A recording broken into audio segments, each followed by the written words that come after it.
I can't believe that I'm saying this, but Julius Randle is exactly who the New York Knicks need. I know there's been a lot of talk about going after Paul George. It's going to be hard to pry him away from the Clippers considering he's from LA, already in a big market. His family is building there. He's already connected, entrenched. It's going to take a lot to get him to the New York Knicks. And then people are talking about Brandon Ingram. But if I'm honest with you, when I really think about the makeup of this New York Knicks team, this is a team that's already built with the identity of who Julius Randle is. They are a physical, hard nosed, downhill team that is used to being able to impose their will on the other team. And the reason why they lost to the Indiana Pacers eventually was because they were no longer able to do so, right? They didn't have Mitchell Robinson. They didn't have Julius Randle. They didn't have OG Anunoby. They didn't have that physical presence that allowed them to dominate in certain facets of the game. And so when people think about trying to bring in other players like Paul George and Brandon Ingram, you have to think, how does this potentially change the identity of this team? And does that new identity bring them back to where they already are right now?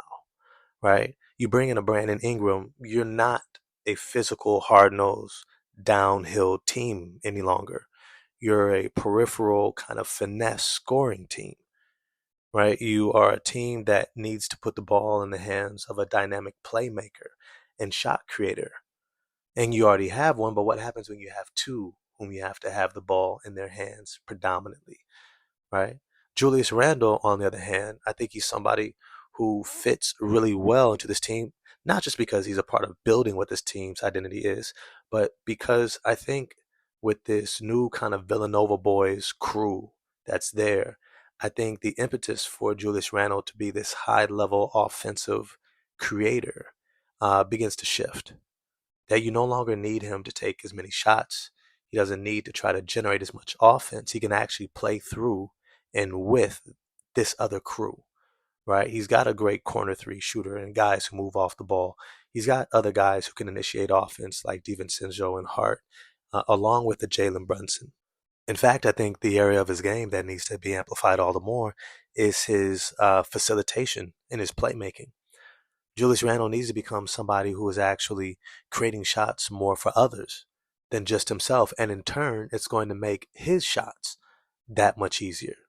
You see, when you have a guy like Dante DiVincenzo who's showing you he can be an 18 to 22 points per game scorer, right? Shooting the ball lights out, along with a Jalen Brunson, right? It now puts you in the position where you're able to get easier looks because teams have to worry about that perimeter scoring.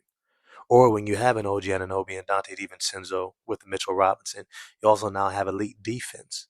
So you're going to get out and transition more.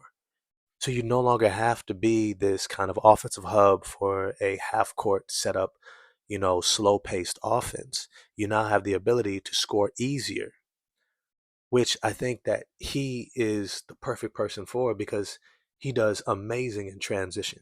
When he's downhill, there are very few players who even want to attempt to take a charge in front of him. Not just that, but when he is in the flow and the ball is moving around, you're going to have guys who are going to be able to find him for cuts coming off the ball, quick dump downs off of mismatches under the rim, where he's scoring at a high efficiency. Not just that, but when we start thinking about the general health, before this recent shoulder injury of Julius Randle, he's been almost the epitome of an Iron Man, playing 77 games multiple times, 72 games, 66 games. Julius Randle is generally a player who is going to be able to show up night in and night out, which means that your offense should have a lot of continuity, a lot of harmony, a lot of chemistry, because you're going to have a starting five that can stay in that starting lineup. You're not always going to be moving guys in and out. If anything, OG Anunoby is one of those guys you're going to have to be more concerned about because he's often injured. And so, as much as we would like to think that OG Anunoby could replace Julius Randle's interior physicality, which I think he can in spurts, you have to know that it's not reliable.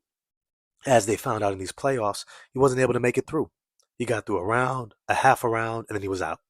So, to some extent, you have to be thinking about if you bring in someone like a Paul George or Brandon Ingram, you almost have to think about what this team looks like with this individual replacing both OG Anunoby and a Julius Randle. If you no longer have that physical interior forward presence, what does this team look like? Are they somebody that can play the style that has allowed you to be as successful as you have been? Right? Can Brandon Ingram be a Tom Thibodeau player? Because remember, your coach is a very specific type of coach who has a very specific identity. You know that Julius Randle fits that. You know that OG Anunoby fits that. You know that Josh Hart and these Villanova boys fit that. Can Brandon Ingram and Paul George fit it? Does Paul George and Brandon Ingram want to potentially be playing 38 to 42, 44 minutes a game? Right? Are they two guys that can actually do that physically at this stage in their careers?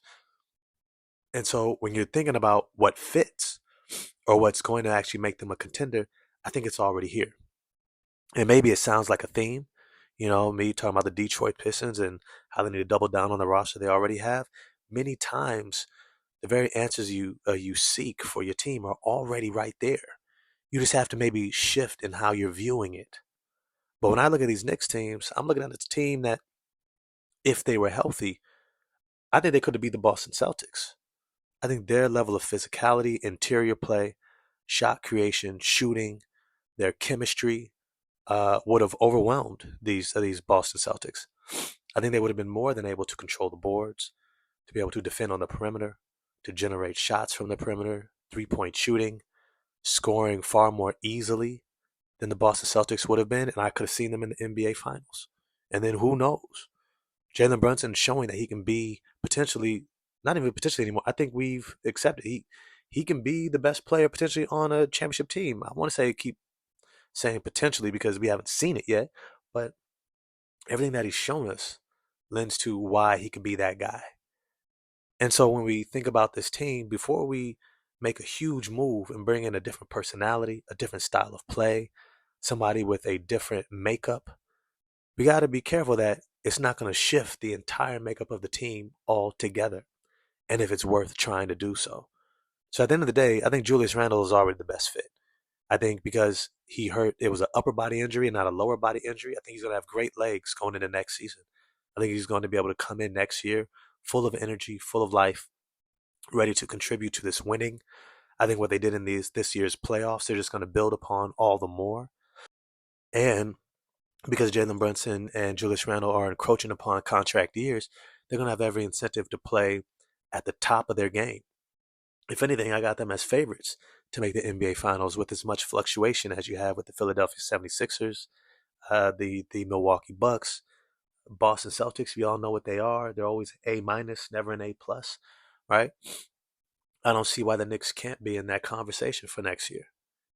And so at the end of the day, I say keep Randle. But as always, I want to know what you all think. Holler at me in the comment section. What do you think about Julius Randle for this team? Do you think that they're actually a championship contender with him? Had they been healthy this year, I could see them in the finals. Could you? Holler at me in the comment section. If you enjoyed the video, like, subscribe, hit the bell for notifications. And I'm out. Peace.